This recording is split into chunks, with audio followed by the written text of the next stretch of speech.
how big you've gotten, girlfriend. Say hello. So good, such a good girl.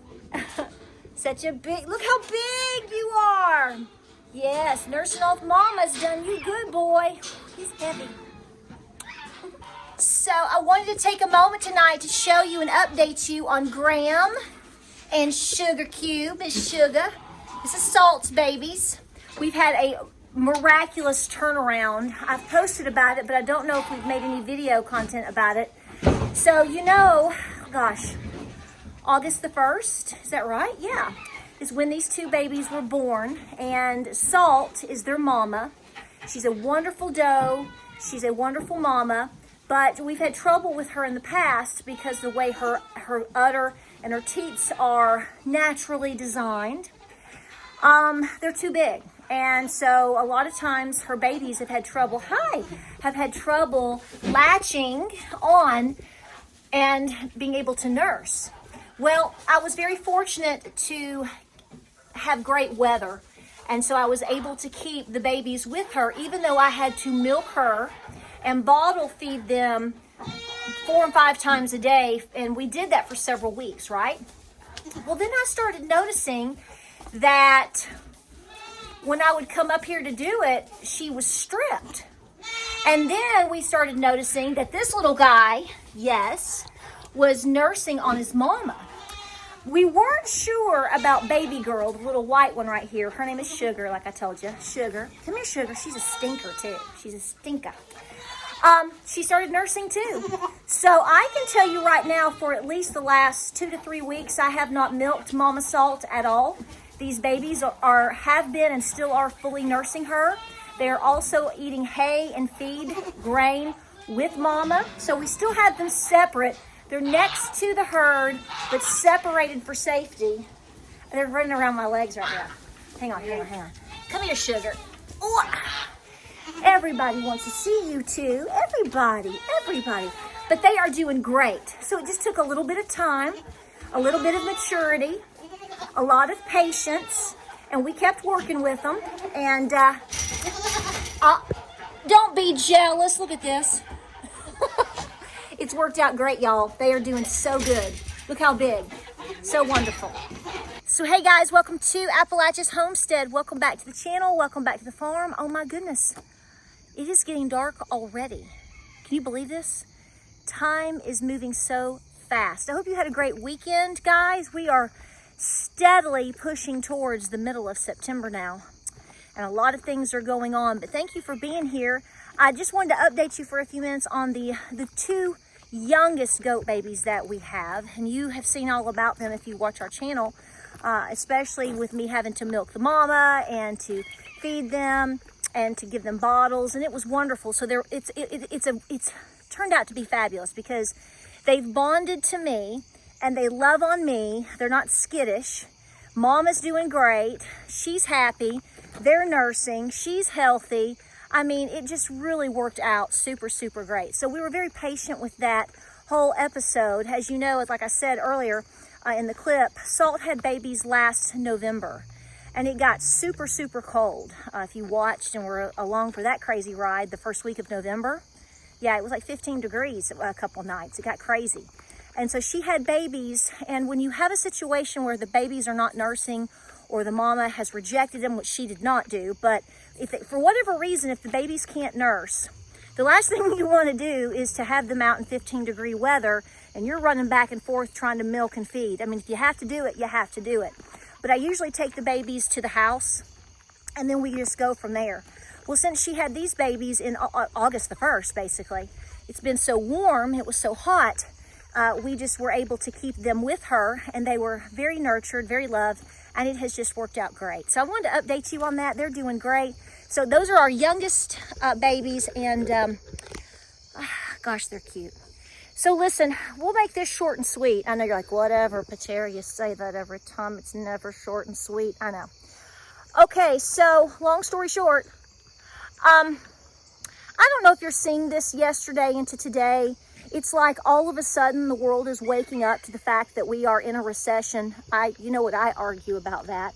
But now everybody's talking about the big R. Yes, Friday into Saturday and today. Oh my gosh, the videos, recession, blah, blah, blah, blah, blah, blah, blah, blah, blah. You've already known that. I mean, it's kind of like, tell us something we don't already know, people, okay?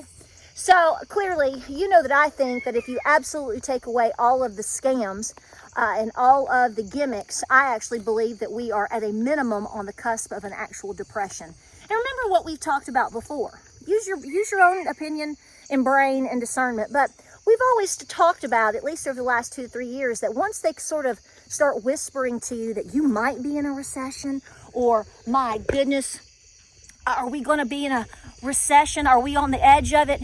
You're probably on the edge of something a whole lot worse. I want you to do me a favor. I don't know this gentleman, but I do listen to his podcast from time to time, Peter Schiff. I'm sure you are familiar with him. And he has a podcast and he puts them over here on YouTube. And Friday night, I just finished it this morning because the weekend has been so broken up with everything. I want you to listen to his latest podcast. If you don't listen to the full thing, it's a little over an hour. I do recommend you do that. But I also recommend at a minimum, you should probably listen to at a minimum the last 15 to 20 minutes. Plug it into your car and just listen to it. He is saying exactly, pretty much, what we've already been discussing at least over the last couple of months, which is he feels Donald Trump is going to win. We'll see. You know how all that goes. But in theory, let's say that he does. He believes that the economy is basically going to go in the tank, and that, of course, they're going to end up blaming him and capitalism when that happens. And that is what the agenda may partly be. Now, he didn't say it that way, but that's what I've always spoken to you here on this channel. We all have different theories and guesstimations and gut feelings about potentials of what we're going to see here in the next, 60 days or less. And then that will definitely carry into January of 25 coming up. Can you believe it? I mean, we're talking about 2025, people. But he says this point blank, what's coming is coming. There's no way out of it. I know another little gal that's been talking like that. You're in the valley, folks, okay? You're in the valley. You've been in the valley. I don't need to tell you where and how you've been. But what you do need to think about is this, and I've said this, and my husband has even talked about this. Who do you want to be your president if we end up having an actual election selection and it goes through? Just ask yourself in theory whether you want to vote or not. Who would you actually rather be your president in terms of the economy? Okay? And with the economy comes energy and also comes the potential of war. Okay? You really want a war hawk in there as your leader? I would highly recommend you reconsider that, because when all else fails, a lot of other smart people say that, when all else fails, including the economy, they take you to war. I don't think you have any interest in war. I mean, certainly if you are leaning left, we know you are peaceful people, right? Be kind, love, coexist, no war, right? So you probably want someone with more of a track record of less war, or not being in a war, or not wanting to go to war, than those who actually do and, well, make a lot of money off of it. So that's food for thought. I will say this also. I couldn't believe I was listening to Peter saying these things, because James was like, you've been saying this. I'm like, I know. Again, nobody knows what's going to happen. I don't have a crystal ball, neither do you. But there's only so many ways things are going to go. And we do know that the economy is in the tank. It has been in the tank. You have been in a recession for 1 to 2 years.